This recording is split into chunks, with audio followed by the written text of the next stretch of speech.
Hello friend, তোমরা সবাই কেমন আছো? আশা করি তোমরা সবাই অনেক ভালো আছো, আর আমি অনেক ভালো আছি। তো তোমাদের সবাইকে শুভ নববর্ষে প্রীতি শুভেচ্ছা অভিনন্দন।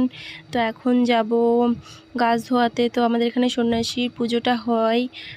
তো এখন যাব গাছ ধোয়াতে। তো যেই শিব গাছটা আছে সেই গাছটাই আমরা পুজো দিতে যাই।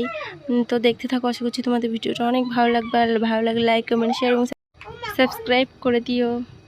আর দেখো, দাদা বৌদি আর আমার ছেলেটা চলে এসছে। তো এসে দেখো এখানে দাঁড়িয়ে আছে।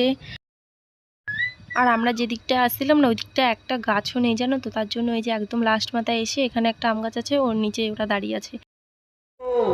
ব্যবহার করা চন্দন লাগানো এবং বসন ভূষণের পরিপাট সর্বদাই পরিহার করবে।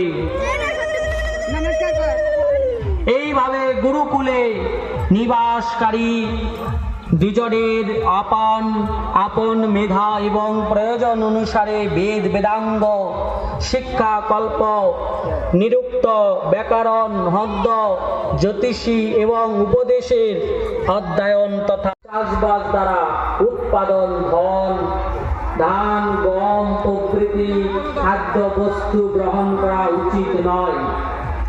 হাল কর্ষক না হলে